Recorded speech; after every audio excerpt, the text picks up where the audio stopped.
the colour palette that was going to be unavoidable from being in the Australian bush was something that was always, it was not a concern for me, but it's definitely a challenge. You know, the Australian bush is very muted brown, grey, green tones. It's a very difficult environment to be in, especially with the kind of forest that we were in. You've got low-lying bright green fernery, and then you've got brown, and then gum treetops, and it's very easy to get lost. It's very easy for it to become muddy. Action!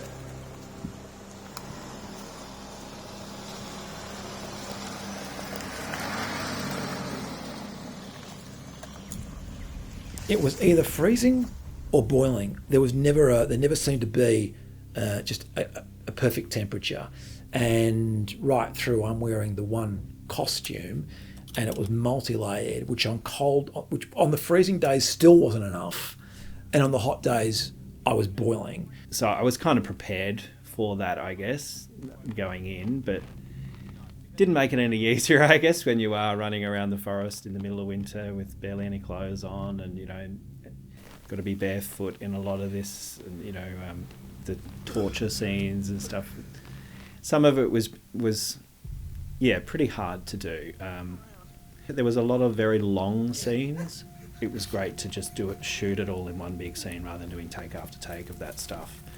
But it certainly meant by the end of a take, I was pretty spent at times. And then while we were on set, we started really collaborating a lot. So Matthew and Damon and I, particularly, the three of us, I think developed a really strong creative bond where throughout the process we were constantly grabbing each other, having discussions.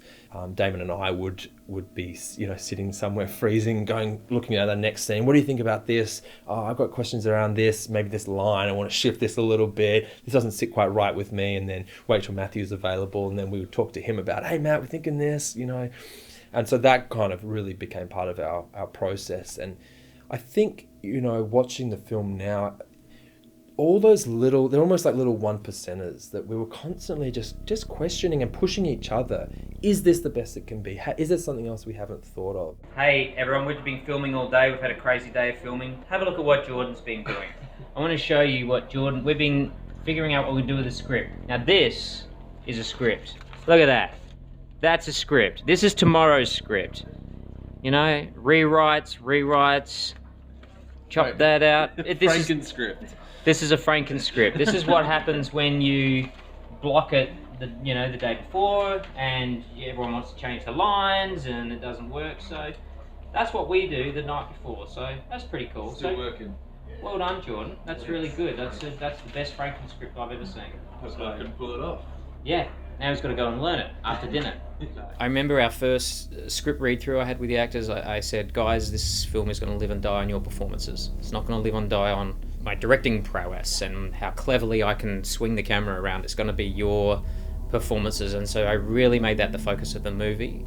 And I guess made that promise to them. I would give them a lot of leeway. Interpret the script how you like. I think Matt would probably be the first to say Damon never follows the bloody page.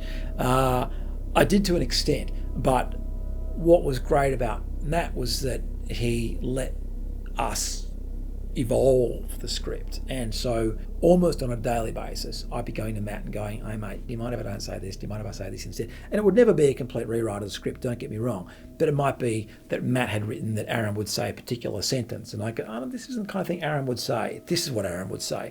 And to Matt's credit, he would always say, go with that. Or if he was in doubt, and there were times where we both said, no, this isn't going to work, and he'd say, well, no, it is. I'd say, no, it's not, etc., etc. And then Matt would go, okay, do it. We'll do it once your way, we'll do it once my way, and then we'll see how it goes in the end. Yep, fair enough. So, I had that level of control over my own character, and I think that's something that a lot of actors wouldn't get to experience. I haven't before. One of the joys that I didn't anticipate was when I started working with Damon Hunter. We'd briefly worked on the same project, but we'd never met. But him and I got along really well, and we brought very different perspectives to the story, and our characters have very different perspectives. Both of those actors had relayed to Matt that they would prefer to keep their distance from me. before shooting.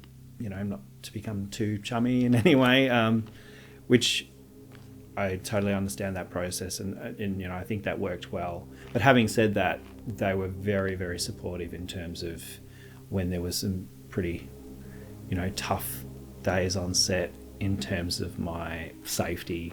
I always felt that they were checking in to make sure that I was okay. Damon and I had intentionally not got to know Kevin too well. We thought that was important. We didn't want to empathise with him too much. And interestingly, I found as we continued to film, that broke down more and more with Kevin and I, which is totally appropriate for the storyline. And let me just say, if Aaron had been a friendly character, I would have been friendly all the time outside of the role as well. I just wanted to make sure I stay in the role no matter what the role is.